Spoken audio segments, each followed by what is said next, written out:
شروع اللہ کے نام سے جو بڑا مہربان اور نہایت رحم کرنے والا ہے۔ فیکٹ وائز کے معزز ناظرین و احترام، السلام علیکم۔ بیان کیا جاتا ہے کہ بنی اسرائیل میں ایک شخص تھا جس کی بیوی نہایت حسین تھی، جس پر وہ اسرائیلی عاشق تھا۔ چنانچہ جب اس عورت کا انتقال ہو گیا تو اس اسرائیلی کو بڑا قلق ہوا اور ایک مدت تک وہ اس عورت کی قبر پر بیٹھا روتا رہا۔ اتفاقاً حضرت عیسیٰ علیہ السلام کا ادھر سے گزر ہوا تو انہوں نے اس اسرائیلی کو پریشان حال دیکھ کر اس کا سبب معلوم کیا۔ جب اسرائیلی نے اپنا واقعہ بیان کیا تو حضرت عیسیٰ علیہ السلام نے دریافت فرمایا، کیا تو چاہتا ہے کہ میں اس کو تیرے لیے زندہ کر دوں؟ اس نے عرض کیا کہ ہاں حضور، میں یہی چاہتا ہوں۔ جب حضرت عیسیٰ علیہ السلام نے اس قبر کے مردہ کو آواز دی تو قبر سے ایک حبشی غلام، جس کے ناک کے نتنوں، آنکھوں اور جسم کے دوسرے سوراخوں سے آگ کی لپٹیں اٹھ رہی تھیں، حضرت عیسیٰ علیہ السلام کو دیکھتے ہی غلام نے کلمہ پڑھا۔ اسرائیلی نے یہ دیکھ کر عرض کیا، حضور مجھ سے غلطی ہو گئی، میری بیوی کی قبر تو دوسری ہے۔ یہ سن کر حضرت عیسیٰ علیہ السلام نے حبشی کو حکم دیا کہ تم اپنی قبر میں واپس ہو جاؤ۔ چنانچہ وہ مردہ ہو کر گر گیا اور اس کی قبر کو مٹی سے چھپا دیا گیا۔ پھر حضرت عیسیٰ علیہ السلام نے اس دوسری قبر کی جانب توجہ فرمائی اور حکم دیا کہ اے صاحب قبر، اللہ کے حکم سے زندہ ہو جا۔ چنانچہ قبر پھٹی اور اس سے ایک عورت سر سے گرد جھاڑتی ہوئی باہر آ گئی، جس کو دیکھ کر اسرائیلی بولا کہ یا روح اللہ، میری بیوی یہی ہے۔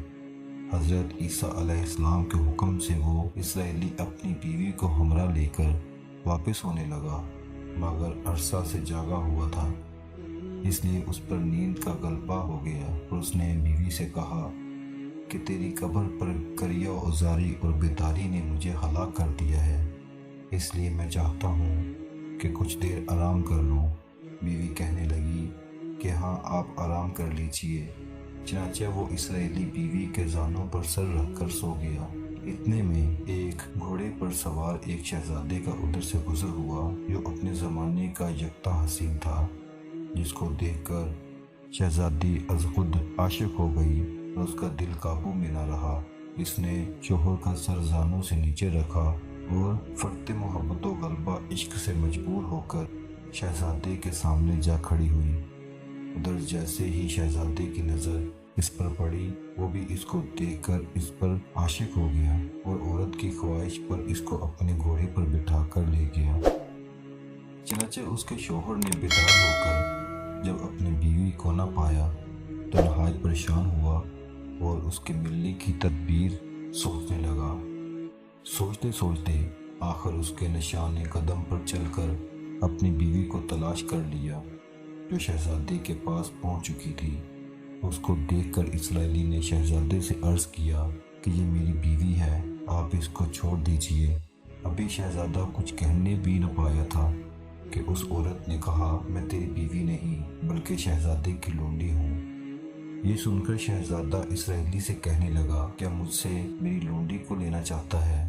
اس نے کہا، خدا کی قسم، یہ میری بیوی ہے جس کو میرے سردار حضرت عیسیٰ علیہ السلام نے مرنے کے بعد میرے لیے زندہ کیا ہے۔ بھی یہ گفتگو ہو رہی تھی کہ اتفاقاً حضرت عیسیٰ علیہ السلام بھی وہاں تشریف لے آئے، جن کو دیکھ کر اسرائیلی کہنے لگا، یا روح اللہ، کیا یہ میری وہ بیوی نہیں ہے جس کو آپ نے میرے لیے زندہ کیا ہے؟ حضرت عیسیٰ علیہ السلام نے فرمایا کہ ہاں، یہ وہی ہے۔ یہ سن کر عورت کہنے لگی کہ یا روح اللہ، یہ شخص جھوٹا ہے، میں تو اس شہزادے کی لونڈی ہوں۔ حضرت عیسیٰ علیہ السلام نے فرمایا، کیا تو وہ عورت نہیں جس کو میں نے اللہ تعالیٰ کے حکم سے زندہ کیا ہے؟ عورت نے کہا، یا روح اللہ، باخدا میں وہ نہیں ہوں۔ اس کے بعد حضرت عیسیٰ علیہ السلام نے فرمایا، جو جان خدا کے حکم سے میں نے تجھے دی ہے اس کو واپس کر دے۔ یہ سنتے ہی وہ عورت پھر سے مردہ ہو کر گر پڑی اور حضرت عیسیٰ علیہ السلام فرمانے لگے، جو شخص ایسے آدمی کو دیکھنا چاہے جو کافر مرا تھا اور زندہ ہو کر ایمان لایا تو وہ اس حبشی غلام کو دیکھ لے۔ حضرت عیسیٰ علیہ السلام نے فرمایا، جو شخص ایسے آدمی کو دیکھنا چاہے جو کافر مرا تھا اور زندہ ہو کر ایمان لایا تو وہ اس حبشی غلام کو دیکھ لے جو پھر ایمان کی حالت میں مرا ہے، اور جو کوئی ایسے شخص کو دیکھنا چاہے جو مومن مرا تھا پھر اللہ نے اس کو زندہ کیا اور وہ کافر ہو کر حالت کفر میں مر گیا تو وہ اس عورت کو دیکھ لے۔